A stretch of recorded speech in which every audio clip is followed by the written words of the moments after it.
applause.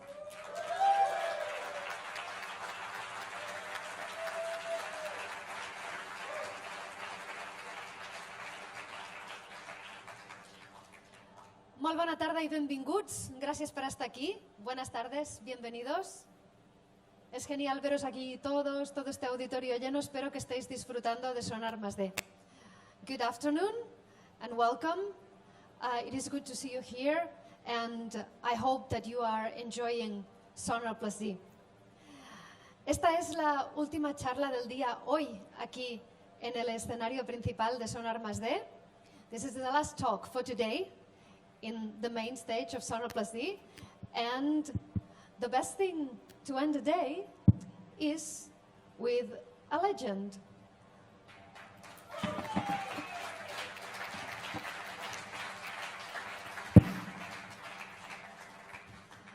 Once upon a time, not so long ago, musical technology was not easily available to everyone. It was expensive and not so easy to manage and to know how it works. And it was pretty much confined to people who either did really experimental music, really weird, or to research and academics. But Jean-Michel Jarre at some point decided that electronic music, that sophisticated, modern, very avant-garde electronic instruments could be meant to make music that was accessible and for everyone, with rhythm, with melody, and those things that we like about music because they are familiar. And that's not enough. Also, he was capable to see that electronic music could be something that could be experienced also in a stage, in the best way possible, with lights, with fireworks, and with magic. So today, with all of you, Jean-Michel Jarre, interviewed by Philip Sherburne, who is also a legend, a journalist legend,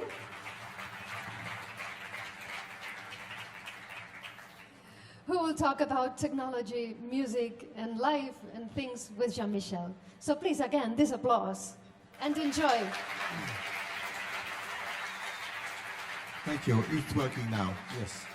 And first of all, you can notice who is the pro. Look at his mic, you know. Exactly. And who is the amateur?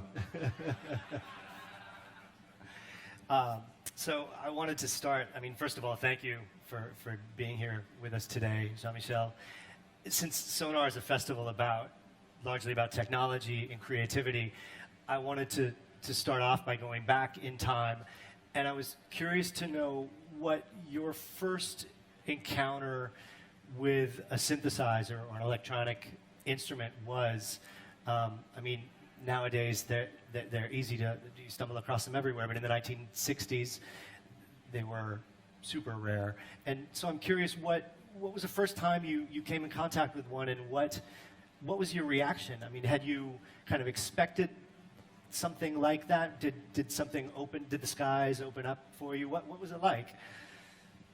Actually, what happened is I've always been involved and interested by processing sounds. Whenever I was a kid, I was working with and having some local rock bands, and I was already trying to process my guitar solos and organ solos by processing sounds on an old tape recorder and guitar pedals and things like that. And actually, I've been involved in electronic and acoustic music by actually the drummer of my rock band, who was linked to a very obscure center, linked to public radio in that time. He said, "Oh, you should go there because you will meet some crazy guys, a bit as crazy as you are." So I went there and I discovered the GRM, the Music Research Center, headed by the man who became my mentor and my professor, Pierre Schaeffer. It was actually in days where the notion of synthesizer was not really existing yet. The whole idea, and it has been a shock for me, was for the first time meeting one man saying that music is not only based on notes and on solfeggio, but on sounds and noise. And you can use a microphone like this and going outside and recording the sound of the wind, the sound of the street, and making music with it.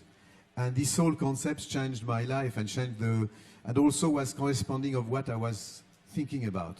And I know that we'll talk later about the link with music and electronic music with the social or political context of that time. And it was in that time where the student revolution happened. We were rebelling against the establishment, and in music, especially the establishment of and the dogma of classical music, and even the establishment of rock. And so it really made, and the first electronic instruments was really not even a synthesizer. We are not talking enough in electronic music that the roots of electronic music are coming from radio stations and public radio stations. I mean, Stockhausen on one side in Germany, with link with public German radio, and in France with GRM and Pierre Schaeffer, all these people.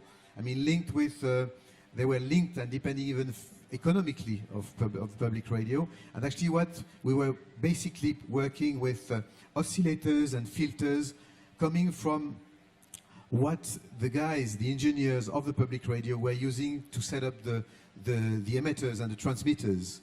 So that was really the beginning of what became later on synthesizers made of oscillators, filters and things like that. But at the beginning we were just stealing and hijacking some tools which were not designed for making music, but more for setting other technique linked with radio stations. So it became this idea of taking machines not made for music, but just sound production, and then actually composing with them.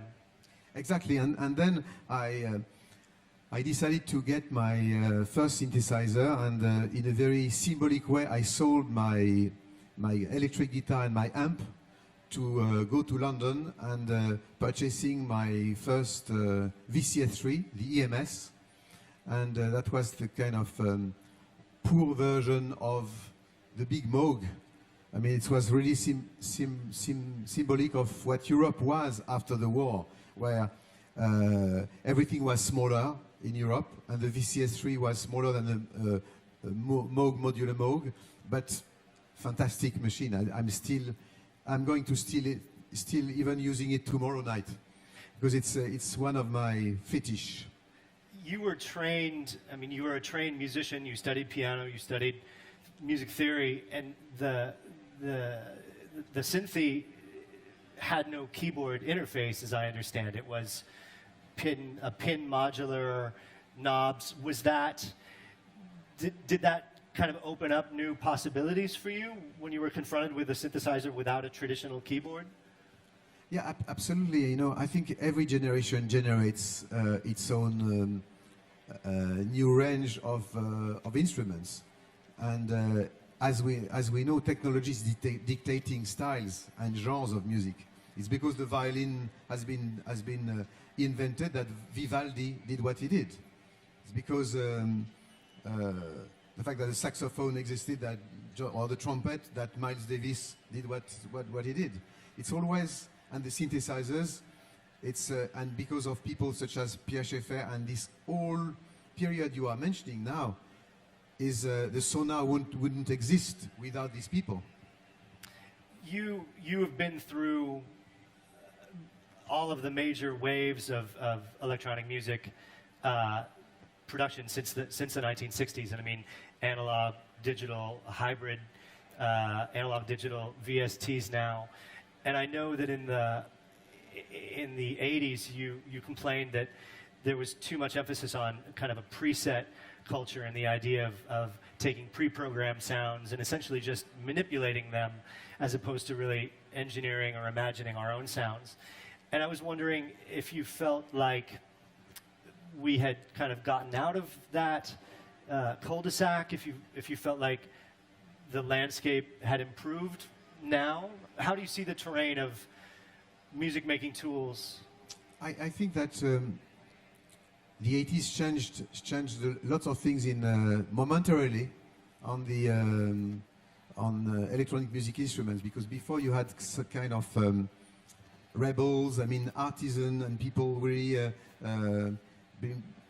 with a very craftsmanship approach, such as Robert Moog and Dave Smith and all these great guys who defined actually the vocabulary and the grammar of analog synthesizers. Then suddenly the Japanese came with the DX7, and that creates a kind of confusion where lots of people thought that electronic music was depending on presets and not only on making sounds. I know that my predecessor on this stage this afternoon, Brian Eno, is a big fan of the DX7, and because he did fantastic things with it. But I'm more cautious. I was more cautious. I think the DX7, that like for me the equivalent of the 78 or the VHS of digital. And then I thought that we are now in the golden age of electronic music, because we can match with digital what we could have done with analog, and there is no competition or saying this is better than something else. I think, I mean, which is great now is actually we have the possibilities, whatever we want to do, to choose more an analog instrument, a modular synthesizer, a VST or a plugin for what we want to achieve. But I think that the technology has evolved so much now vis-à-vis and regarding electronic music, that all these different instruments now allow us to go wherever we want. You were an early adopter of the Fairlight. I think Zuluk was one of the first albums recorded on the Fairlight. Zuluk, 84, I think that was, when I was 13 years old. That was probably the first all-electronic album I had ever heard. And I sat with my friends and we played Atari video games, and we turned off all the lights in the room, and we felt like we were in space, and it was amazing. Yes, and actually the Fairlight was the first sampler ever with the synclavier, but it was in days where this Fairlight was like the grail of electronic music and fun sampling. And when you think today that it was a machine with just playing 8 bits, and you could only sample 0.8 seconds, and you have to loop all this. But it was actually something which was a real revolution, and sending me back personally on what I was doing with Pierre Schaeffer at the Music Research Center, when we were actually sampling sounds and spending hours by processing those samples with scissors and sellotape and magnetic tape. And obviously with the Fairlight, for the first time you could record your dog and making chords instantly with the voice of your dog, and that was unusual and exciting. What would you say, could you pinpoint any particular technological development as having been the most impactful or important in terms of your own music and the way you compose over the past 30, 40 years? Which thing most affected the way you make music? Actually, I would say in order the tape machine and analog synthesizer, the Fairlight, and then the digital instruments, such as all the hardware. That suddenly, when you have PCM and FM processing of sounds, and then obviously the plugins, and when you started to, and obviously also the early Atari, Commodores, and the early Mac sounds, these 8-bit sounds, that it has kind of obviously unique flavor. And I would say that all those, such as Pro Tools, Logic, Cubase, and Live Ableton, today my favorite one is by far Live Ableton. But apart from personal taste, I would say that changed in entirely the way you can write, compose, produce, distribute music, because you can do it from, as we know, everywhere today. Instead of being stuck in a studio with big machines, you can do music everywhere on the top of a mountain if you want, exactly like somebody with a guitar. I wanted to move to talk about performance and stagecraft a little bit. You've always, I mean, you've done kind of as much as anybody in the sense of taking electronic music, which is fundamentally a studio-based practice, and taking it out of the studio and putting it on the stage, accompanied by spectacle. And I was wondering, to begin with, what was your interest in the combination of sound and image? Was that something that always interested you when you began composing? Yes, I think actually I've always been interested by visual arts. I even hesitated, like as a lot of musicians actually, between visuals and sounds and music. And then I was also really interested by opera as an art form. And at a very early stage, at the beginning of my life, I realized that, to perform electronic music on stage with instruments which have not been designed for sharing music. And that was something totally new when I started, that before you had either acoustic instruments or electric instruments for rock or classical music. These instruments like the violin, an electric guitar, trumpet, they've been devised and designed for sharing music and playing music and perform music before recording those instruments. Then later on, in the 20th century, we put some microphones on them in studios to record them. For electronic instruments, it's the reverse. They've been devised and designed in studios and labs, and then we tried, and we are still trying to put them on stage. And as we know, it's not the most exciting thing to be stuck behind your laptop for 2 hours on stage. So automatically, and also because music can be listened for quite a while now, you can listen to your favorite artist, your favorite music everywhere, not only in a concert hall or in festival.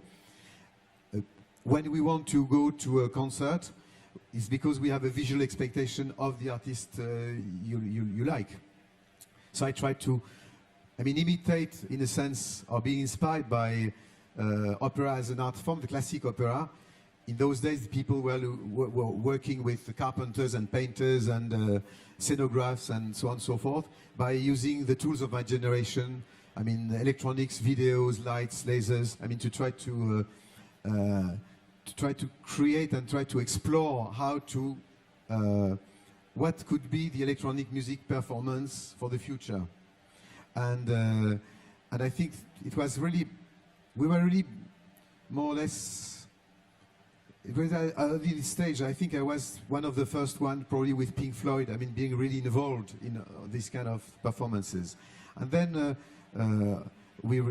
now it's becoming a kind of grammar and vocabulary, quite traditional and classic.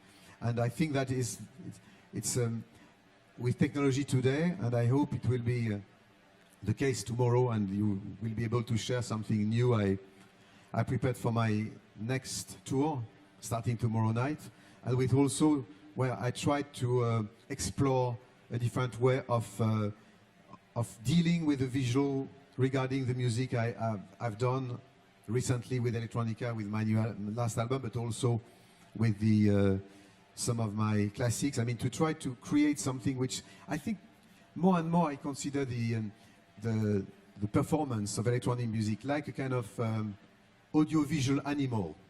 Something different than when you are DJing or when you are composing or when you are listening to music with your headphones or at home or in the street. Something different.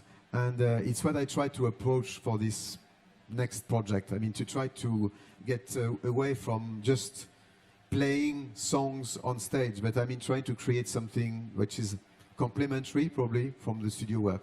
When you're composing in the studio, are you usually thinking of how that is going to be translated live? Sometimes yes, sometimes no. I must say that for electronica at the beginning, because it was based on collaborations and it was really mainly a music project.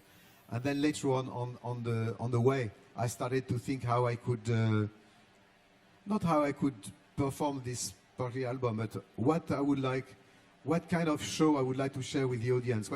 Next time I'm going on stage, what I would like to share with the audience was really the idea behind the next project. So one of the things in tomorrow's performance that you're going to be sharing with the audience is a cameo from Edward Snowden, who you worked with on your electronica album. I guess it was Electronica 2.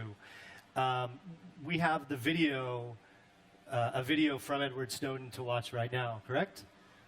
Yeah, I think it's a video just about his intervention. Edward Snowden is not obviously an artist, he's not a DJ, he has no ambition to becoming an iconic figure at Sonar, but it seemed to me quite important. Maybe you want to show it, or do Yeah, you want me let's to watch the comment? video, and then Yeah, I'd like to yeah. talk to you about Edward Snowden. Yeah.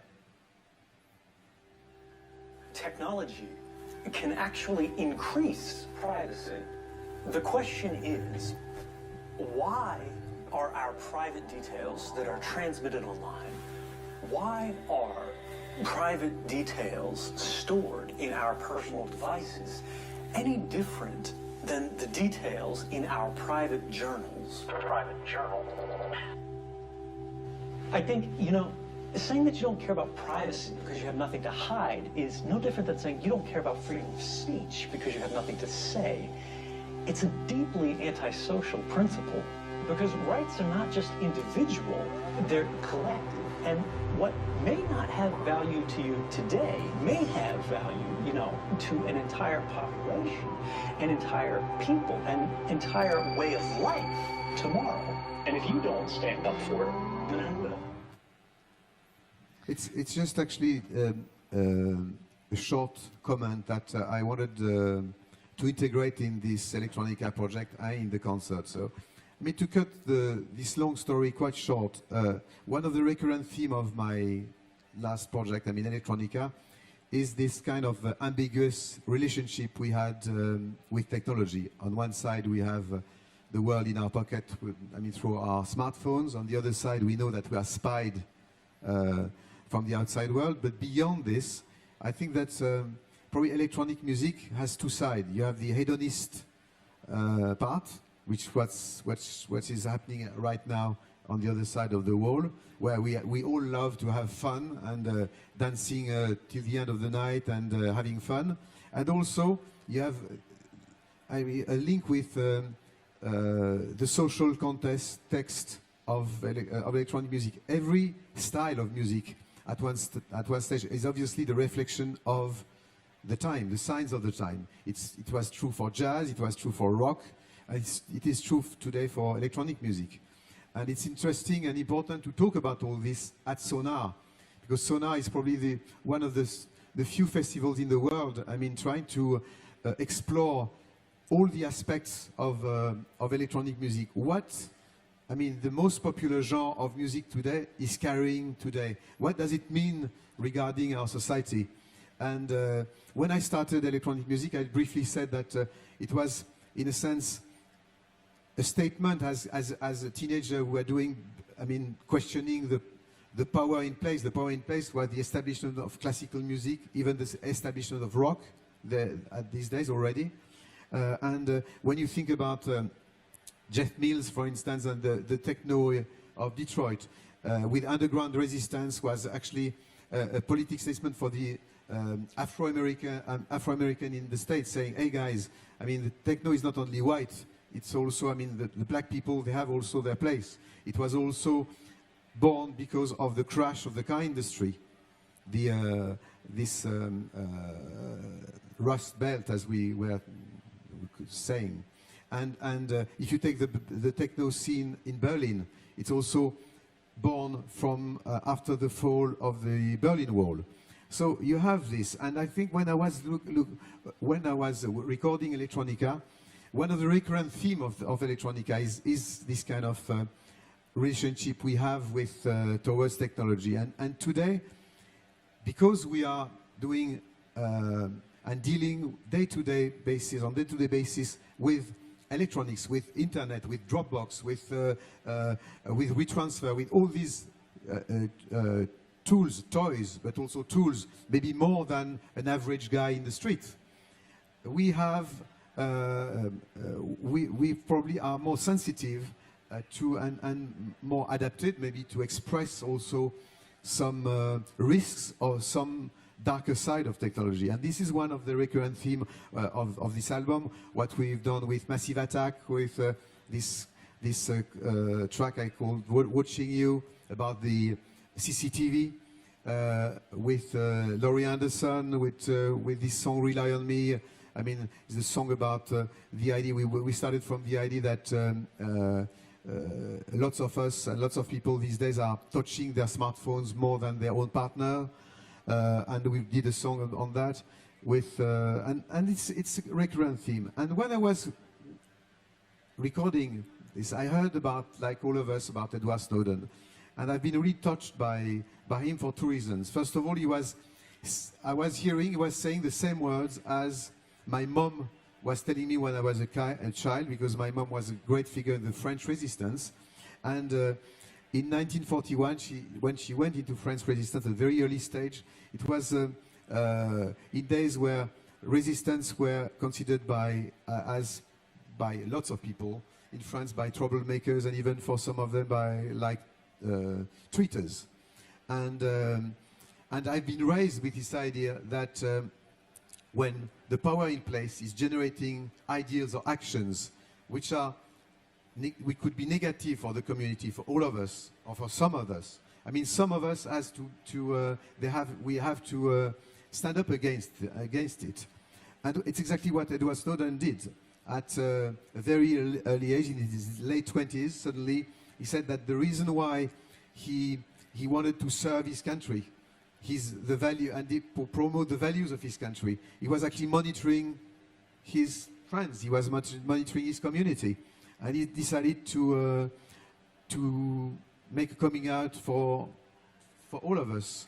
And I really consider him as, like all other whistleblowers, as a kind of modern hero. Because you know the line between a traitor and a hero is very fine. I mean, it depends on which side you are, obviously, but also about time and history. How time and history is going to filter all these actions. We should never forget that, talking about America, America has been founded on an act of resistance. And these guys back in time were considered as traitors regarding the king. And every social progress have been made against the law, against the power in place. Abolition of slavery, the abolition of prohibition, the right of votes for women, the mariage pour tous in France, I mean, recently.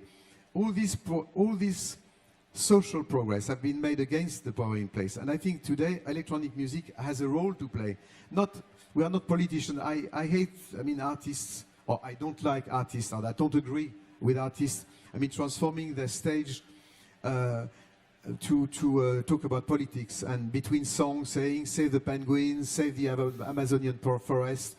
It's not our job, I think. But through our art, through our music, as a DJs, as an electronic performers, as a visual performer, I think in a surreal, artistic, provocative, artistic way, it's good to share convictions and ideas.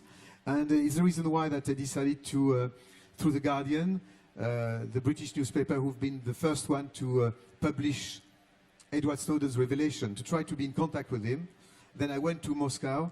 I discovered a very interesting young man, founder of electronic music. He's a fan of all these early sounds of Atari and Commodore's 8-bit sounds of the... sorry, I'm actually turning your back, which is not really nice, actually. So I should be like this. I'm talking a bit to you, right? And because this man is not the only man in the room, so I should be also talk to you. No, and I actually... and then I went to Moscow and he was very excited by the project. Again, he has no ambition. I read on some American newspapers saying they are now, it was not becoming a star and all this. I met a very shy man, very decided, very strong, but he doesn't want to become an iconic figure. He doesn't want, obviously, to become an artist. He says, I'm an engineer. And he says about himself, I don't think an engineer is something quite cool, even if I think that he's really cool, the guy.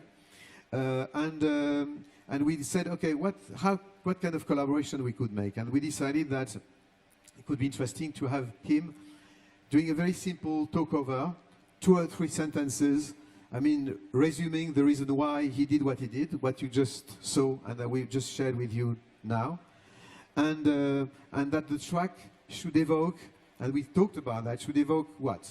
Should evoke the idea of this kind of, should be a kind of speedy, kind of techno track, like a kind of techno soundtrack of symbolizing the idea of this mad quest our society has vis-à-vis and regarding big data and more informations, but also this kind of mad hunt that the three most important organizations in the world, FBI, NSA, and CIA, is having against one young individual man. I thought it was, and this is how Exit, this track, has been born. And it's all about, we all in electronic music, in a sense, not all, but some of us, like activists. When I started Oxygen, I was really, and I know that Brian Eno talked a lot and certainly very well with the talent we know about the relationship between art and politics, and I would say beyond this, or especially because at Sonar, that electronic music has regarding politics or the social context. And I think that electronic music can have a big power because of this link with technology to, just share with people. Technology is neutral, right? But it's entirely depending on how you use it. It's like the fission of atom. It created big progress in biology and science on so many different levels. But also we did the atomic bomb. With technology, with internet, it's exactly the same thing and the same risk in a sense. So I think that it's very interesting, and I thank Sonar for having organized, apart from the concerts and the DJs and the performances, this kind of chat where we can all, and all these exhibitions, trying to explore how with technology we can also say, not stop, but be careful about the abuse or the wrong use of technology. And this is the reason I think that Edward Snowden has a place in this Electronica project, and that I'm really grateful that he accepted that he could be sharing the stage with us tonight and for the next 2 years. Maybe this is a very basic question, but I'm super curious about when you actually reached out through The Guardian. You did an interview with them and you told The Guardian, I would like to speak to Edward Snowden, can you put me in touch? How long was it until he responded? I know you set up a Skype call with him. What was that like? None of us in this room have spoken to Edward Snowden. None of us even know how to get in touch with him. And then when you went to Moscow, it sounds very cloak and dagger, and I would just love to hear more detail. No, the whole thing, yes, was a little bit like a kind of spy movie. Because the first time the Guardian people at the Guardian have been really great, helpful. Obviously, without them, I won't be here talking about him.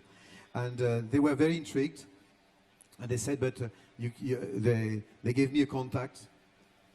Was actually the man in between, and I can say his name is Ben Wisner. He's actually the lawyer involved in this great movie, if you haven't seen it, who got the Academy Award called Citizen 4. And this is a documentary about this old story. And I've been in touch with this man, and he's been immediately very enthusiastic about it. He created the link with Edward, and we set up a first meeting with him from my studio, and I had a very long URL address, long as my arm, on my computer. And at one afternoon, it appeared like by magic on my video screen, like we just see. We just see it. And the first conversation, lasted almost 2 hours. We talked a lot about different things. I explained the reason why I wanted to contact him, and immediately he was very enthusiastic about it. And then we decided a bit later on that I could go to Moscow to meet with him. It was not very easy over there, as you can imagine. And then we spent some time filming him and doing the live version for the concert. Where did you meet with him in Moscow? Sorry? Where in Moscow did you meet with him? In a neutral place, at his home? Yeah, it was a neutral place. I'm not going to reveal the address for obvious reasons. You were speaking about technology and sort of the possibilities that especially the internet has afforded us, but also the great risks there. And I'm thinking specifically in terms of risks to artists and musicians. I mean, we've seen the ability of artists to make money and get paid and make a living has really withered and died in recent years. A lot of artists are struggling. Do you feel optimistic about the future? I mean, what we're seeing here in Sónar+D is a lot of people working on technologies. Some of them are technologies to make music. Some of them are technologies to share music over the internet. Do you feel optimistic about our ability to kind of preserve, to get through this moment and continuing to support a musical culture using the tools we have? I would say that, you know, Kennedy said once, we are going to go to the moon not because it's easy, but because it's hard. So I'm going to say that I'm optimistic for the future, not because it's easy, but because it's going to be hard. And I think that, you know, generation after generation, you have this attitude of people, we all know that yesterday was better and tomorrow would be worse. And I'm not sharing necessarily this. I mean, every generation found solution. We are very flexible animals, and we can adapt. We can adapt ourselves. I mean, the problem is with technology is today is actually we have to be. You just said about intellectual property, and this is something that here at Sonar we should talk more. Because intellectual property is not only a matter of money. It's not only at all a matter of knowing if it's just if some artists are going to be to have lots of money or not. It's not that. It's part of our human rights. It's actually like ecology. When I first did the oxygen, we were not that many people to be interested by environment. And we are considered as neo-hippie and dreamers. And you know, these days, I mean, everybody is more or less conscious of that. The same thing for intellectual property. I mean, what I mean by this is actually, each time, I mean, you know, music has never been distributed and never been available as much all over the world. Music never generated money than today, as much money as today. But the authors and artists never got so little. So there is a kind of total crazy unbalanced situation that we have to adjust. We have to find and we have to create and invent a new business model for the 21st century.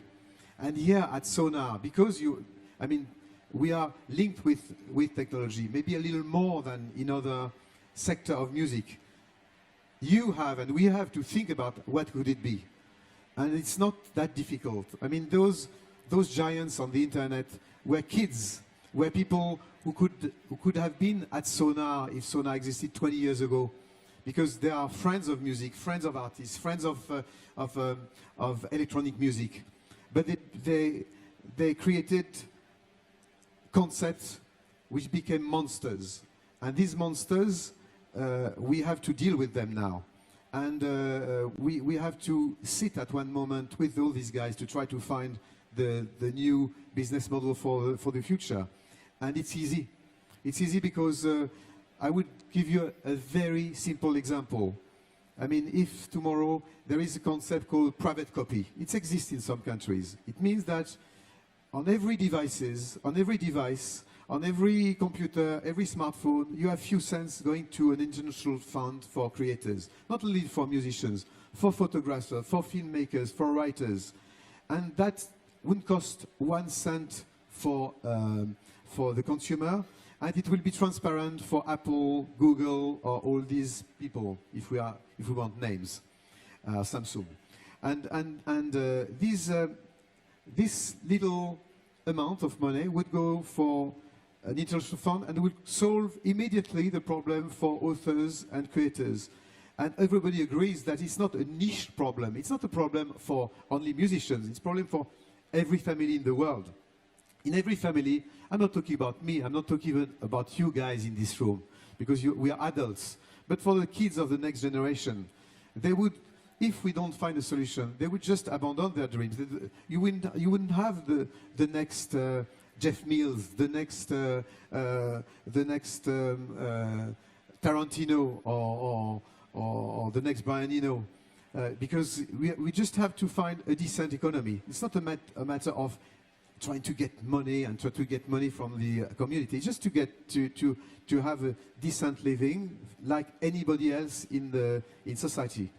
And I would say that you take Spotify.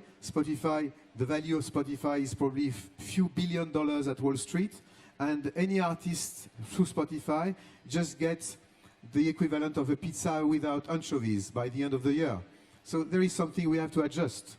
And I'm quite optimistic that we will get there. I think we, yeah, here.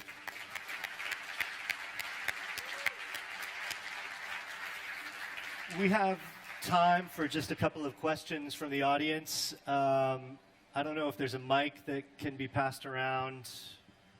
If we have any questions out there, there's one in the front row here, and then the center after.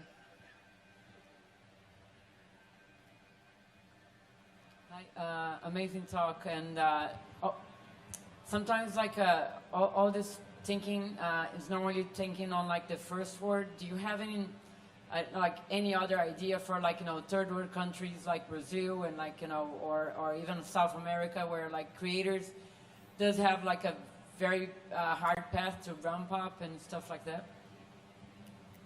If I understand your question, you're asking for places where the technology is not artists. as up to date as where we are here. You mean the difficulty of artists in South America? And even to pay, like, the idea about paying like 1 cent for everything or Exactly. having that is like, is very useful if everybody is connected. It's like, if in places that you only have a phone, it is more hard.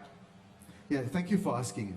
Actually, it's a very interesting question because on one side, obviously, we have to know that it's great in lots of countries to be in connection with knowledge, and with arts and with music, and especially because we are talking about music. So that's great. But as you are mentioning South America, it's not when I was saying it's not only a matter of money. It's because if we don't find quite urgently a decent business model for artists and for creators in general, every day passing, we are weakening the culture of every country. Because what makes the identity of a country is its art, it's its music, it's its cinema, its literature. And I mean, we all love Google, but Google, even the logo of Google is quite frightening. It's looks like Teletubbies TV, It's looked like a very kind of a brand for 5 years child and children. But behind there is a kind of more obscure way. We all agree that it's great tools, and we want to have that. But we don't want to Googleize the planet, because each time is going to weaken the identity of our countries or every country. And in South America, for instance, you have a big problem with intellectual property, where suddenly everything should be free, and each time this is reinforced as a mad idea, we are weakening Brazilian music, Argentinian music, Chilean music, cinema, literature. It's the reason why that it's not only for Europe and America. It's we talk about emerging countries, even like Africa, for instance. There is an emergency. It's like talking about the Amazonian forest on a more artistic level. But the future of music, the future of photography, of cinema is like the Amazonian forest. It's in danger. We just have to take care of it and just to be conscious. And it's to us. Don't wait after any politicians to take care of it. The politicians are actually the reflections, the reflect of ourselves, of the electors. So we have to move our ass to, sorry to say that, to change things. I think there was a question in the center back there. Yeah. Looking back at your different concerts, could you choose one concert or tour in particular that you feel succeeded in particular well with this fusion of image and sound? And also, why would you choose this concert or tour? Thank you. You know, what I'm going to say is not just a joke. I really hope it will be tomorrow night.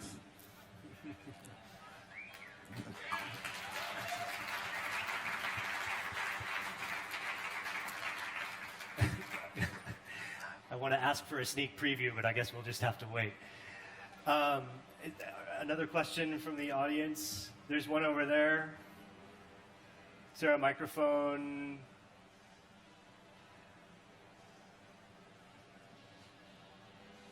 Hi, thank you very much, Jean-Michel, for your presentation, very interesting.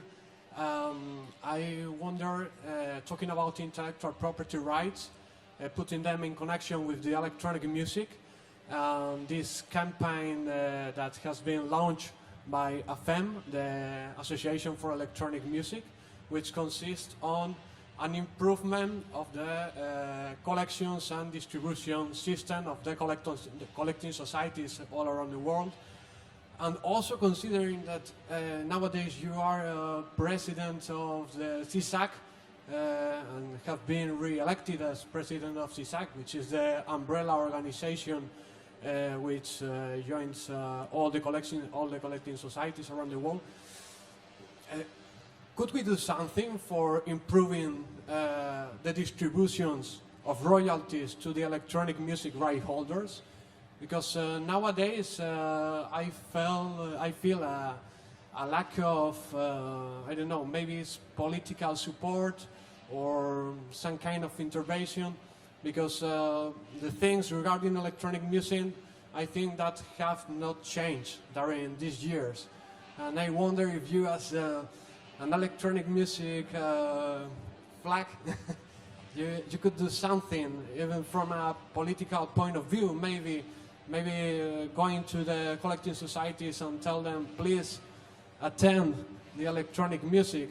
And finally, not just the electronic music, but also all the niche music markets that are not commercial music, because the commercial music is finally are the major publishers, and I think that other music markets where they are not present, I mean the major music publishers, we can do something for improve all these markets, small markets that nowadays are not so small as the electronic music one.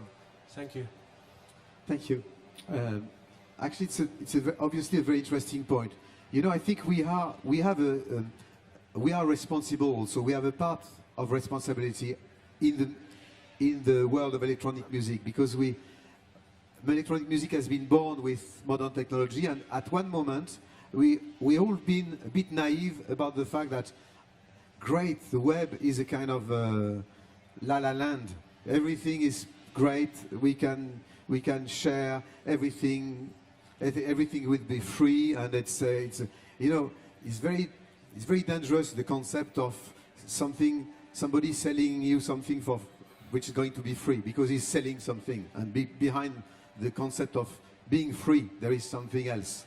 And we've not been able to send a clear message with one voice, musicians, because we are on our home studio. It's not our job. We don't know. Obviously, we don't care, and also we want our music being shared with the maximum of people. We don't like record companies. We don't like publishers. We want to be on our own, independent, and all that. It's not in the way of thinking for an artist. This is our vulnerability. This is our weakness. We have now to send a clear message. Believe me that if tomorrow you have 2,000 or few hundred even, relevant DJs, beginners, musicians, people in the electronic music sending a clear message, and not only in electronic music, but in rock, jazz, in cinema, believe me that there will be an instant big change. You know why? Because these big companies on the web, we say, oh, they are monsters, we can't do anything. They have a weak point. The weak point is their image. If suddenly their image is affected, if suddenly you guys, I mean, being cool, because electronic music is cool, it's the coolest sector of music these days.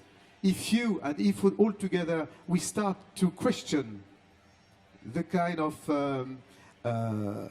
brave new world that the GAFA world is proposing, believe me, they will run to try to solve your problem, our problems, in terms of distribution, production, and helping us to get the decent retribution and remuneration from what we have, because they depend on us also, and their content depend on us. We should never forget that we are a kind of virtual shareholders of all these big companies, and you guys here at Sonar, you would, you know, our job after all is to make noise, so let's make noise, you know. I think there was a question back there.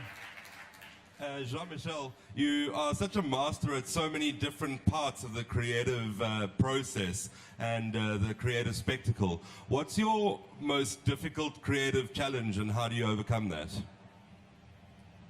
I think it's to try to, I mean, these days, you know, it's, I mean, we know that visual is everywhere.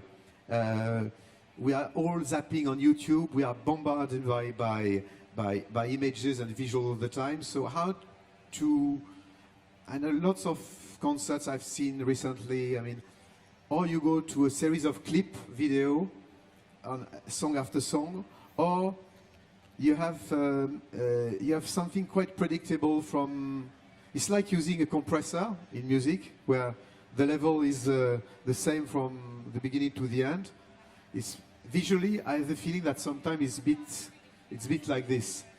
And at the moment, my challenge, and I hope that you will be able to share this tomorrow, and that I will try to prove what I'm trying to tell you, what I don't know, but I tried actually to try to explore this, to try to think about what could it be about if the visuals were not only just an illustration of the music, or just nice graphics bombarded with the kick and the bass drum, but something else, keeping the energy, but also using the technology to try to, I don't know, to help creating the soundtrack and the visual track to the film that the audience can have in her mind, or in their mind. This is what I think the future of electronic music performance, but music performance should be, in my opinion. Unfortunately, we don't have any time for any more questions, so that's the end of our chat. But thank you, Jean-Michel, so much for being here. I just would like to talk about something that we were just mentioning before we went on this stage, about the future of music. And because at Sonar, I wanted to share this thought with you, a simple thought about the future of music, where we are going. I mean, I just spent 5 years of my time collaborating with great artists from different generations in the electronic music scene and beyond. And I was wondering, and it's just something I wanted to share with you, and that will be a hell of a challenge to resist, or to be the resistance and being creative from this situation. I don't see that necessarily it's a dark future, but it's going to change so much the way we are dealing with machines today, when the machines will be able to respond on an artistic level, not just as a feedback of what we are doing. So I just wanted to share this simple thought with you all, guys and girls. Thank you for sharing. Thank you.